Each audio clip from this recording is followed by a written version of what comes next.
La locura en la antigüedad.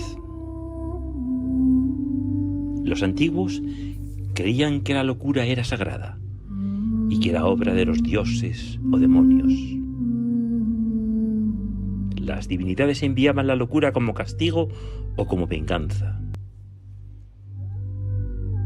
En esta época, las personas no eran culpabilizadas por su trastorno, sino que eran consideradas víctimas inocentes de fuerzas sobre las que no tenían control alguno.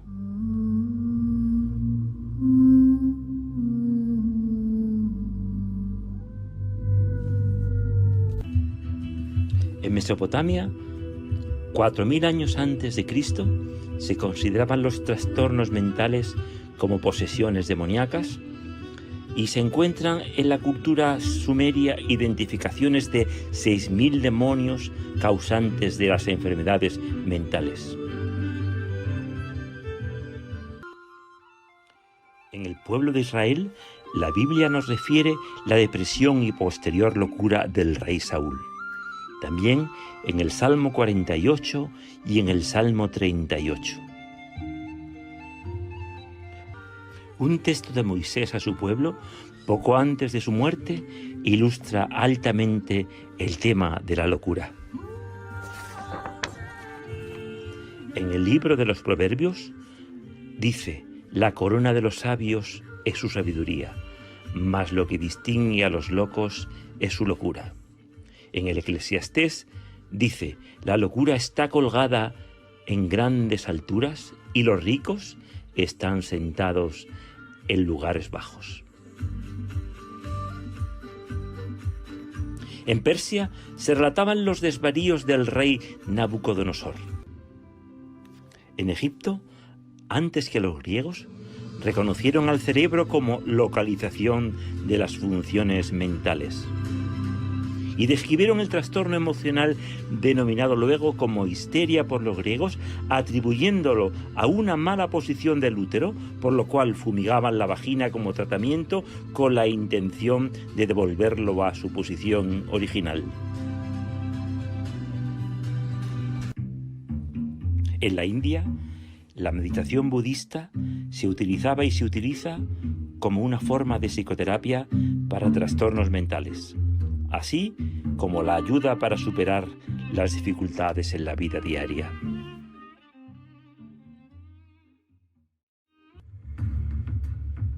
En Grecia, los griegos fueron los primeros en estudiar los trastornos mentales desde el punto de vista científico, separando el estudio de la mente de la religión, y fueron los más avanzados en aplicar técnicas que se desarrollarían más adelante, como el diálogo con el paciente o la interpretación de los sueños. Además de los tratamientos somáticos de la escuela hipocrática, los griegos emplearon 3 tratamientos psicológicos: inducción al sueño, interpretación de los sueños a cargo de los sacerdotes y diálogo con el paciente. Hipócrates ubicó en el cerebro la capacidad para pensar, para sentir y para soñar. Fue el primero en proponer que los sueños son expresión de nuestros deseos, que acceden hacia el conocimiento cuando se eliminan las demandas de la realidad. También fue el primero en describir y clasificar racionalmente enfermedades como epilepsia, manía, paranoia, delirio tóxico, psicosis puerperal, fobia e histeria.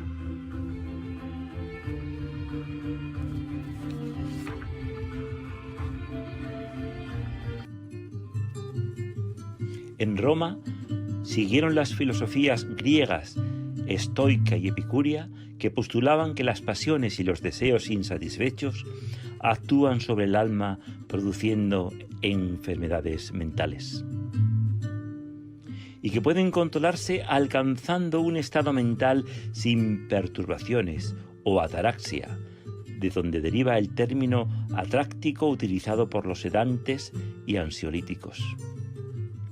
Celso consideró necesario el confinamiento y los procedimientos restrictivos, hambre, cadenas y grilletes, para el control de la violencia, recomendando los sustos súbitos como tratamiento. Con la muerte de Galeno comenzó la era del oscurantismo religioso medieval. Galeno consideró que el cerebro es el centro de las sensaciones y movimientos y que el alma es inseparable de los centros nerviosos. Y describió dos tipos de almas: alma animal o racional en el cerebro y alma irracional en el corazón o en el hígado. Dijo que el clima influye en las características psicológicas.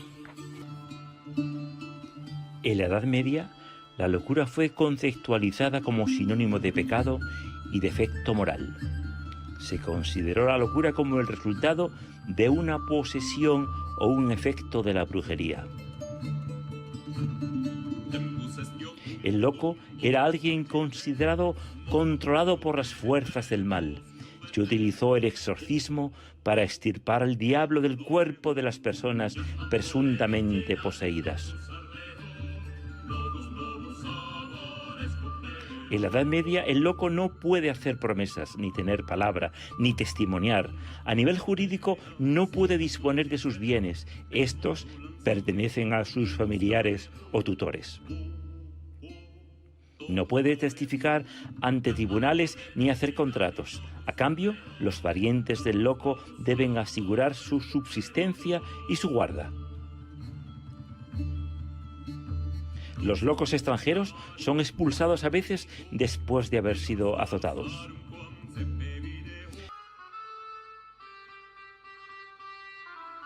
Surge un enfoque médico de la locura, con la creencia que los locos tienen una piedra en la cabeza, la piedra de la locura que origina su mal.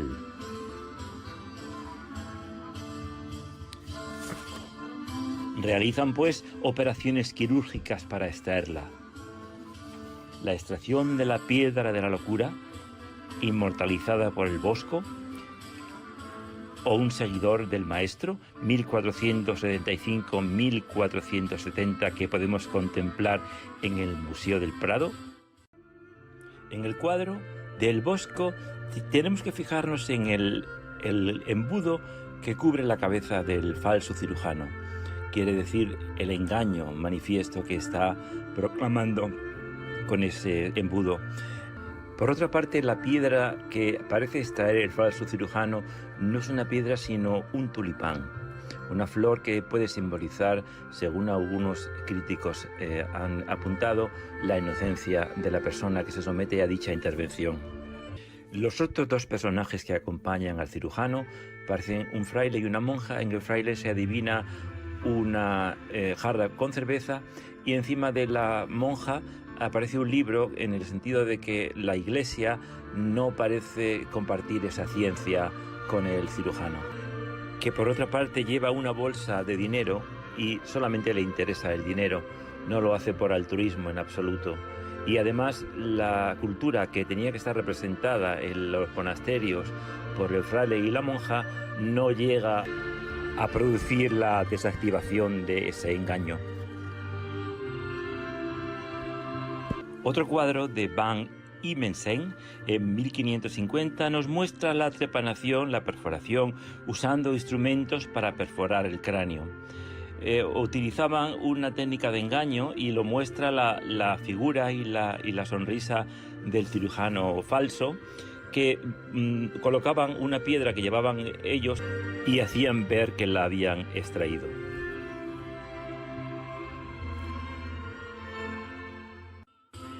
No había ninguna garantía sanitaria y era más frecuente sustituirla por un ritual de curanderismo.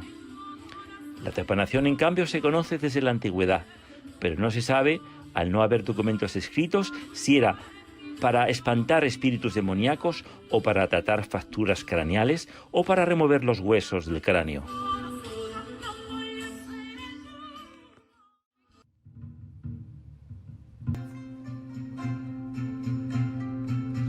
En el Renacimiento, con la llegada del Renacimiento, se acaban los exorcismos y las trepanaciones de cráneos, y se opta por erradicar a los locos directamente sacándolos de la ciudad, de las calles y del espacio público.